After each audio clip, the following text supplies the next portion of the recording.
ननद के मायके का कमरा। लोगों को अपनी कुछ चीज़ों से कुछ खास ही प्यार होता है। जैसे कि हमारी कृतिका, जिसे अपने कमरे से इतना प्यार है कि उसके अलावा अगर उसके कमरे में कोई आ भी जाए तो वो भी उससे बर्दाश्त नहीं होता। लेकिन कभी कभी अपनी चीज़ों के लिए ऐसा ये प्यार दूसरों के लिए परेशानी भी बन सकता है।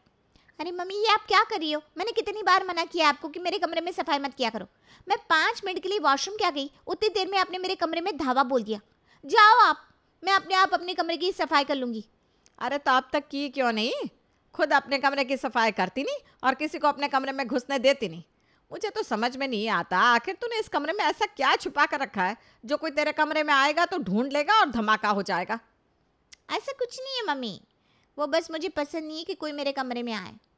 अब आप जाओ ना प्लीज। आपको कमरे में देख देख कर मुझे अजीब सी बेचैनी हो रही है। हे भगवान, क्या औलाद है। इन्हें अपनी माँ को ही कमरे में देख देख कर बेचैनी होती है। अरे बाबा, आप समझ नहीं रही हो। प्लीज जाओ ना मम्मी, मुझे कॉलेज के लिए तैयार भी होना है। हाँ हाँ, जा रही हूँ मैं। कावेरी के जाते ही कृतिका अपने कॉलेज के लिए तैयार होती है और कमरे से निकलकर अपने कमरे का गेट लॉक करके उस पर ताला लगा देती है। अच्छा है कि मैं हमेशा अपना कमरा लॉक रखती हूँ, वरना ये लोग तो मेरे पीछे से मेरे कमरे में ही जाकर बैठे रहेंगे। कृतिका कॉलेज चली जाती है। चलो, अब तो ये लड़की कॉलेज गई, अब जाकर इसका कमरा साफ कर देती हूँ। मम्मी जी, लगता है आपको भूलने की बीमारी हो गई है। आपको पता नहीं है क्या मेरी ननद जी के बारे में? अपने कमरे का ताला लगाए बिना वो कहीं भी नहीं जाती। अरे हाँ, ये कैसे भूल गई। इस लड़की को देखकर लगता है कि दुनिया में सबसे अजीब औलाद मैंने ही पैदा की है। बताओ तो, घर में सबके रहते हुए भी कमरे को ताला लगाकर जाती है ये। अजीब प्राणी है। चलिए, ये तो रही तब की बात जब तक कृतिका की शादी नहीं हुई थी।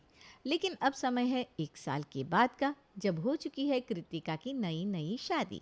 तो अब कृतिका अपने मायके वाले कमरे को आज़ाद कर देगी। आपको भी यही लगता है ना? तो चलिए देखते हैं क्या होता है। चलो, शुक्र है कृतिका की शादी हो गई। अब अनिकेत और सोनल आराम से इस कमरे में रह लेंगे। दोनों को बहुत दिक्कत हो रही थी पढ़ाई के लिए। अब यहाँ पर दोनों आराम से अपनी पढ़ाई कर लेंगे। लेकिन पहले मम्मी जी से इस कमरे की चाबी तो ले आऊँ।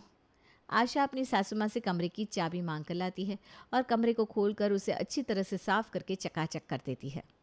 बच्चों, मैंने तुम्हारी बुआ का कमरा तुम दोनों के लिए तैयार कर दिया है, तो अब तुम दोनों वहाँ पर आराम से पढ़ना। वहाँ पर अभी तो एक बेड है, लेकिन मैं तुम्हारे लिए 1-2 दिन में दूसरा बेड भी लगवा दूंगी। थैंक यू मम्मा।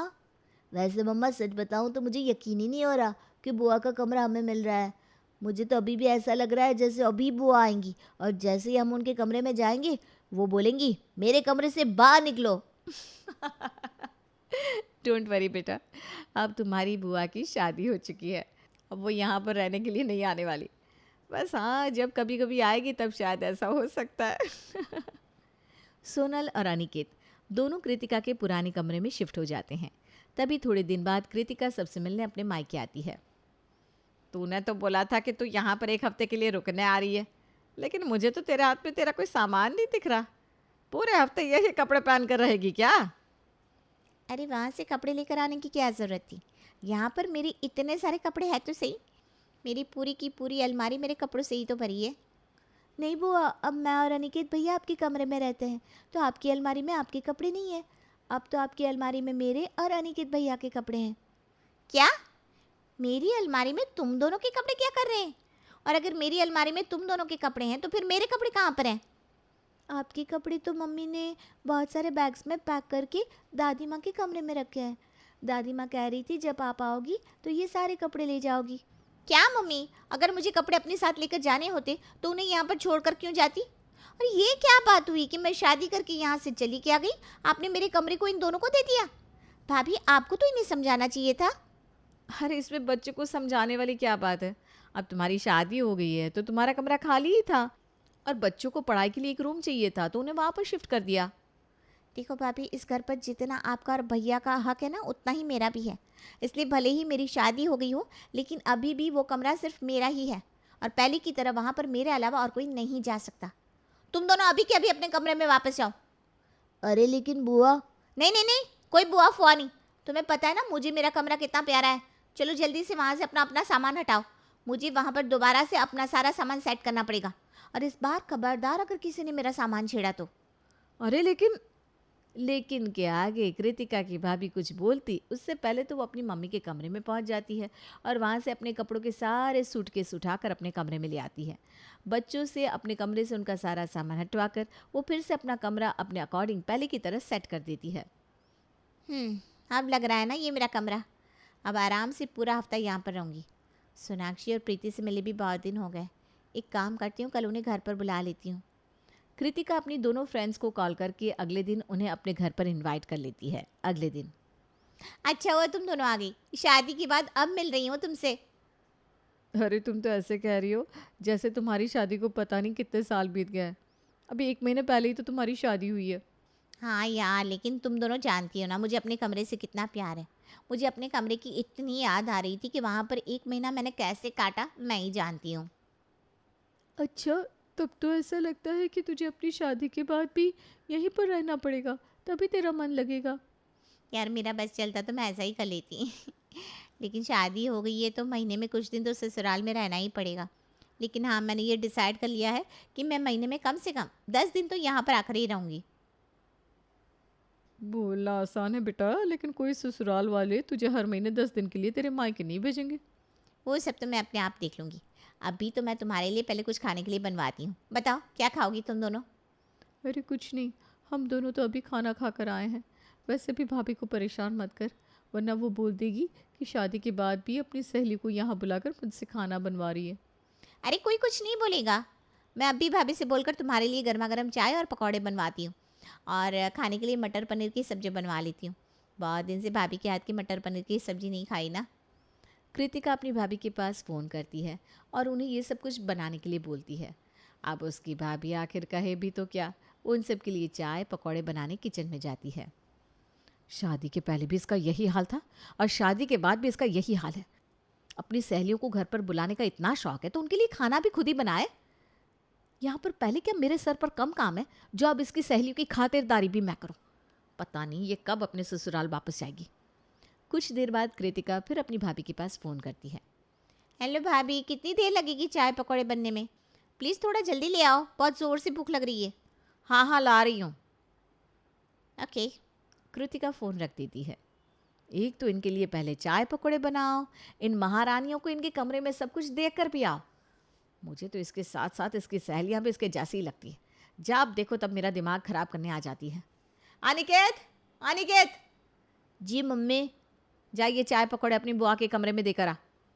लेकिन वो मुझे अपने कमरे में आने देंगी क्या? अरे बोला ना जा, क्यों मेरा दिमाग खा रहा है? उनके लिए चाय पकौड़े बनाने के बाद अब उसकी भाभी उन सब के लिए मटर पनीर की सब्जी और बाकी सारा खाना भी तैयार करती है और कृतिका अपनी फ्रेंड्स के साथ सब कुछ खाने पीने के बाद सारे गंदे बर्तन भी किचन की सिंक में लाकर पटक देती है। थोड़ी देर बाद उसकी भाभी किचन में आती है। हे भगवान, फिर से इतने सारे बर्तन! मैं तो परेशान हो गई हूँ। अभी सारे घर के बर्तन धोकर गई थी, इस कृतिका ने फिर से इतने बर्तन इकट्ठे कर दिए। अरे घर में बाकी कुछ काम नहीं करती तो कम से कम इन बर्तनों को धो तो देती। पता नहीं घर का सारा काम मेरे ही सर पर करना लिखा है क्या? कृतिका की भाभी उसकी वजह से बहुत परेशान हो जाती है, लेकिन अब वो उसे बोले भी तो क्या बोले। 1 हफ्ते बाद। अच्छा मम्मी, मैं जा रही हूँ, पता नहीं अब कितने दिन बाद आऊँगी। अपना ध्यान रखना। हाँ बेटा, तू भी अपना ध्यान रखना। चलो शुक्र है ये यहाँ से गई तो सही, वरना 1 हफ्ते से मेरी नाक में दम कर रखा था। हर चीज़ बिस्तर पर चाहिए। इतना ध्यान तो मुझे अपने बच्चों का नहीं रखना पड़ता जितना इसका रखना पड़ रहा था। शुक्र है गई। अब जाती हूँ इसके कमरे में। अब ये जब आएगी तब आएगी, तब तक बच्चों को वहीं पर वापस शिफ्ट कर देती हूँ। कृतिका की भाभी ऊपर जाती है, लेकिन जैसे ही वो चाबी से कमरे का ताला खोलने लगती है तो वो खुलता ही नहीं। अरे ये ताला क्यों नहीं खुल रहा? ज़रा तू खोल कर देखना अनिकेत। अरे मम्मी, ये ताला इस चाबी से नहीं खुलेगा। बुआ ने ताला बदल दिया। लगता है चाबी भी अपने साथ लेकर गई है ताकि उनके पीछे से उनके कमरे में कोई ना जाए। हे भगवान, क्या करूं मैं इसका? शादी से पहले तो इसे जीना हराम कर ही रखा था, अब शादी के बाद भी जीने नहीं दे रही। तेरे पापा को बोलूंगी, अब वही चाबी वाले को बुलाएंगे, उसके बाद ही खुलेगा अब ये ताला। अब कृतिका का भाई वेदांत तो गया हुआ था अपने बिजनेस मीटिंग के लिए बाहर, इसलिए उसे वहाँ से आने में 10 दिन लग जाते हैं। लेकिन जब तक वो अपने घर आता है तब तक कृतिका फिर से अपने मायके टपक जाती है। अरे कृतिका, तू यहाँ? बेटा तेरे ससुराल में सब कुछ ठीक तो है ना? हाँ माँ, सब ठीक है। बेटा तो फिर तो इतनी जल्दी जल्दी यहाँ पर क्यों आ रही है? अभी 10 दिन पहले ही तो तू यहाँ पर एक हफ्ते के लिए रह कर गई थी। अरे तो क्या हो गया मम्मी, मेरी शादी हो गई तो क्या अब मैं अपने मायके भी ना आऊँ? अरे बेटा वो मतलब नहीं था मेरा, लेकिन शादी के बाद इतनी जल्दी जल्दी मायके आना ठीक नहीं है। तेरे ससुराल वाले क्या सोचेंगे? कोई कुछ नहीं सोचेगा, और जिसको जो सोचना है सोचे। मैं तो हर महीने इसी तरह अपने मायके आऊँगी और आराम से रुक कर जाऊँगी। हे भगवान, ये आफत फिर से यहाँ आ गई। पता नहीं इस बार कितने दिन रुक कर जाएगी। अब तो कृतिका हर महीने अपने मायके में रुक कर जाने का नियम ही बना लेती है। महीने के 30 दिन में से 15 दिन वो अपने मायके में ही रहने लगती है, जिससे सब बहुत परेशान हो जाते हैं। अरे तो फिर आ गई? हाँ मम्मी आ गई, क्या प्रॉब्लम है? अच्छा भाभी, मुझे ना बहुत थकान हो गई है, मैं अपने कमरे में आराम करने जा रही हूँ। आप मेरे लिए कुछ अच्छा सा खाने का बना देना और प्लीज़ मेरे कमरे में भेज देना। ठीक है। आशा गुस्से में किचन में जाती है और कृतिका के लिए नाश्ता बनाने लगती है। तभी वेदांत भी किचन में आता है। अरे क्या बात है आशा, आज से पहले मैंने कभी तुम्हें इतने गुस्से में नहीं देखा। क्या हो गया, सब ठीक तो है ना? क्या खाक ठीक है? देख नहीं रहे हो अपनी बहन की हरकतें? जब देखो तब हर महीने यहाँ पर आ जाती। जब आप बिजनेस ट्रिप के लिए गए हुए थे ना, तब भी ये पूरे 15 दिन के लिए रुक कर गई थी। मैं समझ रहा हूँ आशा कि ये ठीक नहीं है, लेकिन अब मैं कृतिका को कुछ कह भी तो नहीं सकता। यहाँ मेरे बच्चों को पढ़ने के लिए कमरा चाहिए, और ये है कि अपनी शादी के बाद भी यहाँ पर डेरा डालकर बैठी हुई है। और तो और जब वापस अपने ससुराल जाएगी तो एक नया ताला कमरे पर लगा कर जाएगी, ताकि इसके पीछे से कोई कमरे के अंदर ना आ सके। शांत हो जाओ यार। देखो मैं करने को भी कुछ नहीं कर सकता, क्योंकि अब है तो वो मेरी बहन ही, और वैसे भी उसने आज तक अपने कमरे के बारे में कभी कोई बात नहीं सुनी। अब वो थोड़ी ना सुनेगी। तुम मेरे लिए एक कप चाय बना दो, मैं बहुत थका हुआ हूँ। वेदांत तो ये कहकर चला जाता है, लेकिन कृतिका की इन हरकतों से उसकी भाभी आशा का दिमाग सनक जाता है। बहुत हो गया कृतिका, अब मुझे ही कुछ करना पड़ेगा। अभी तो आशा कृतिका को सबक सिखाने के बारे में सोच रही थी, लेकिन इससे पहले कि वो कुछ करती, शाम को एंट्री हो जाती है घर पर उसके नंदोई जी यानी कि कृतिका के हस्बैंड की। हेलो। हैं, तुम यहाँ पर कैसे, और वो भी अचानक? आने से पहले मुझे बताया भी नहीं। देखो अगर तुम मुझे लेने आए हो ना तो मैं अभी नहीं आने वाली। अरे मैं तुम्हें यहाँ पर लेने थोड़ी ना आया हूँ। अच्छा, इसका मतलब तुम्हें मेरी याद आ रही थी और तुम मुझसे मिलने आए हो, है ना? जी नहीं। तो फिर यहाँ पर क्यों आए हो?